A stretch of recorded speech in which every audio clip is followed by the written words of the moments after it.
Hello, it's Monday after the hectic Independence weekend.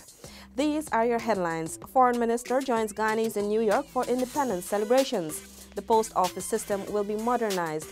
Over 3,500 Sophia residents get connected online. Guyana's largest Amerindian village elects first female Tushao. And Public Security Minister urges civil society to help stop negatively stereotyping youths. These stories and much more starting right now. Foreign Minister Carl Greenidge joined the Guyanese diaspora in New York as they celebrated our 52nd independence anniversary with a flag-raising ceremony. Our senior videographer Kwesi Wishart traveled with the Vice President and brought back these images, as Alexis Rodney reports. Second Vice President and Minister of Foreign Affairs Carl Greenidge said independence should be commemorated as more than just an annual observance. This is part of our task in commemorating it. To look back, but also to look forward, to see how we can contribute at home and abroad to help to assert the Guyanese spirit and the Guyanese image across the world. The minister encouraged Guyanese in the diaspora to utilize their skills and inherited experience to enrich the Guyanese community wherever they are. The diaspora, especially here, has a unique ability, often unique skills, and a very big opportunity to take advantage of their mobility, to encourage bridge building at the social, economic, and other levels. And we have seen that the diaspora communities have been able to successfully integrate themselves into their host countries while still maintaining strong connections at home. Ambassador and Guyana's permanent representative to the United Nations, Michael Tenpau, reflected on the country's journey so far. He said Guyana has within its grasp the opportunity to achieve the good life for this and future generations. We've always had the resources. We've always had the people. Smart, creative, resilient people. But now we're beginning to see something new emerging, a new confidence in ourselves and what we're capable of achieving. Guyana celebrated 52 years of independence on May 26. Alexis Rodney for InfoHub. Thank you, Alexis. Stacey Carmichael now tells us that the debate on snail mail versus email is back on the front burner as regional and international postal officials gathered here in Georgetown for an e-commerce workshop. The hot-button topic was needed for a technologically advanced postage system. Round 2 of the operational readiness for e-commerce workshop began today. Minister of Public Telecommunications Catherine Hughes underscored the importance of having a postal system that matches the technological advances taking place worldwide. Minister Hughes called for a transformation of the existing business model, changing the way postal services are delivered. The foundation of this transformation is, as each of you knows even better than I do, is e-commerce. This and this alone will determine our survival rate, so to speak, given today's seemingly insurmountable costs, infrastructure upkeep, equipment, staff, and many, many more that I know each of you, as leaders of the post offices in your countries, are intimately aware of. The transformation, the Public Telecommunications Minister said, is achievable if change is embraced, plans put in place and staff re-educated to accommodate the change. Deputy Commissioner General Guyana Revenue Authority Hema Khan said the authority is taking the necessary steps to ensure an efficient service. We are going to be launching the electronic single administrative document in August of this year. This is the pilot, and then we will be implementing module by module later in this year. So I find that this workshop comes at an opportune time to ensure that we get our requirements right for the implementation of the EDS interface. As a region, we should be able to learn from the experiences of our counterparts. The workshop lasts 5 days. Participants include representatives of the World Customs Organization, Universal Postal Union, and the Caribbean Postal Union, among others. With videographer Anil Silal, Stacey Carmichael for InfoHub. Ghana's technology revolution is moving ahead at breakneck speed. Sophia is the latest stop where over 3,500 residents will benefit from a new ICT hub. Here are details from our rookie communications officer, Kimberly Ferreira. The project is a collaborative effort between the administration's e-government unit, the United States Agency for International Development, and the Community Development Council. Residents welcome the initiative. Sometime home, I think internet. I might come here for help to do your work, and it will benefit us because we will get to do our work and plus get folks submit your assignments and so. For me, it's an opportunity to teach because I have the internet at home and I do a lot of researching. I've recently got started on some stuff like video editing and just learning to use the camera and a lot of stuff about photography. And this ICT Hub is for me an opportunity to be able to teach some of the youngsters in my neighborhood a lot of the things that I would have learned because it helps to create job opportunities for them. Minister of Public Telecommunications, Catherine Hughes, encouraged residents of all ages to take advantage of the opportunity. It is just joy to be here. This is a partnership.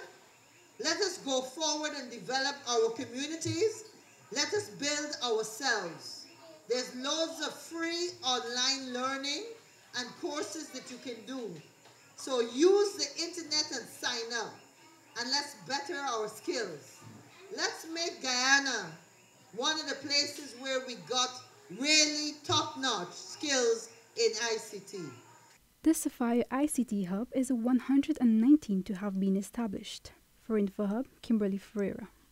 Join us after this quick break for some important messages.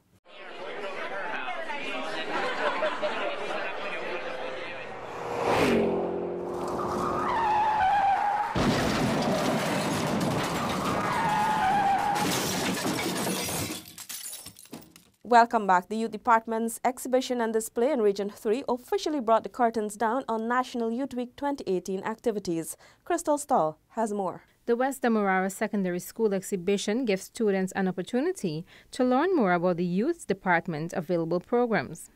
Director of Youth, Melissa Carmichael Haynes. The Youth Department on exhibition. So if the young people want to know what we do at the Department of Youth, what are the programs available to them, what opportunities we can provide. Today is the day we give them that opportunity. Regional Executive Officer Dennis Jaikaran said the administration supported the exhibition. This exhibition today is one in which you would have had a part in terms of its planning, providing for the department the venue and being able to organize some of the agencies that are here.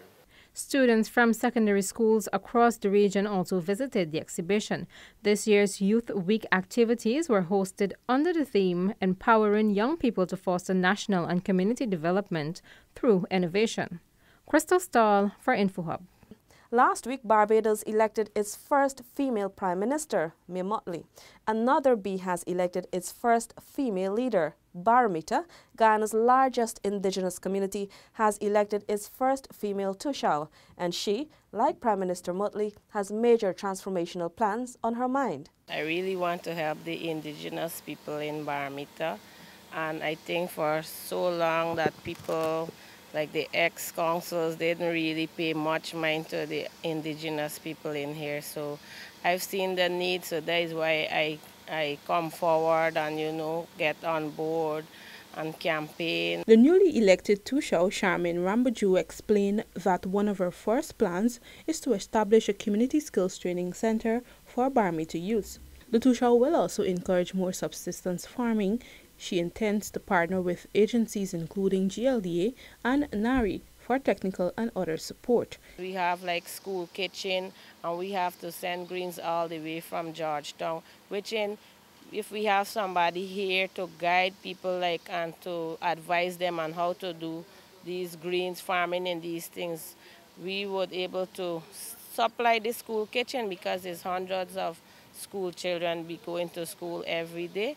and at least there would be an income for the community. The Tushaw wants to tackle Barmita's social challenges, including alcohol abuse and suicide. She wants to partner with NGOs and other agencies to combat these problems. The newly elected Tushaw plans to reintroduce the toll gate system to monitor the amount of alcohol entering the community. This will also be a source of income for the village. Tushaw Ramaju was elected from a field of 4 candidates comprising another woman and 2 men. 14 councillors were elected to support the Tushaw and serve the 22 satellite communities. Seneca Thorne for Info Hub. As the final report of the Guyana Prison Service Inmates Survey was handed over today, the Minister of Public Security says civil society must work with government to prevent youths being criminalized. Here's this Delicia Haynes report. Minister Kemraj Ramjatan made the call today at the handing over of the final report of the Guyana Prison Service Inmates Survey at the Police Training Center, Eve Leary. Because many of the triggers of youth involvement in crime are within our society, there is need for communities and civil society groups to work alongside government in correcting many of the society's ills that eventually criminalize our youth. Minister Ramjatan added that the main findings of the IDB-funded survey showed that several inmates were exposed to various criminal settings or in such a context outside of the prison wall. 1 out of 4 inmates reported that their father or mother's partner used to beat their mothers. In 4 out of 10 cases, the inmates' parents or adults with whom they lived as children drank alcohol frequently. 1 out of 5 inmates said that there are gangs or members belonging to criminal groups in the neighborhood where they lived as minors. 4 out of 10 inmates stated that they had a family member who had been sent to prison before.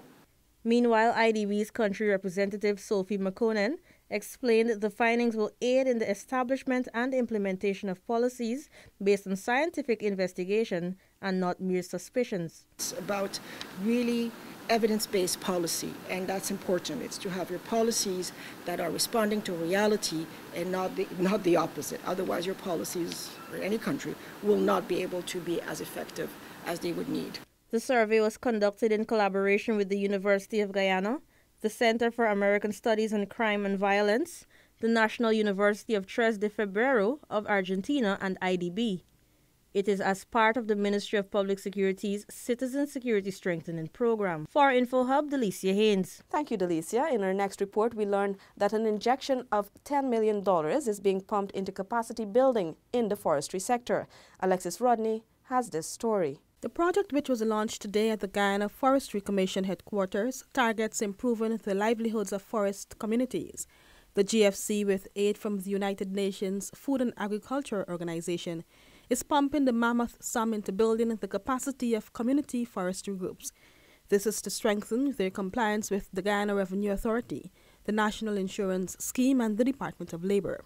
Minister of Natural Resources Raphael Trotman said that the government remains committed to revising legislative and policy frameworks to ensure that the sector operates proficiently.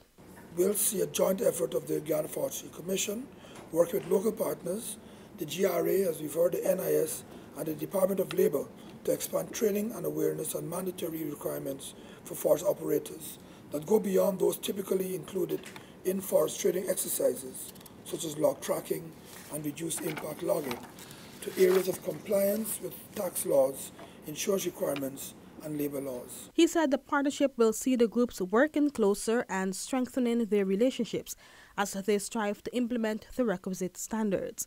GFC's Planning and Development Head, Ms. Pradeepa Bolnath, said the project will advance the forest law enforcement, governance and trade, which started several years ago. It is intended that this project will help to improve and strengthen the ability of community logging association to be able to meet not only typical forestry requirements, which we would have been working with associations on in the past, but areas that are seen as new and evolving that are critical for the fulfillment of the definition of legality and the compliance with the definition of legality, which comes under the EU FLEG program. The program will run for 18 months.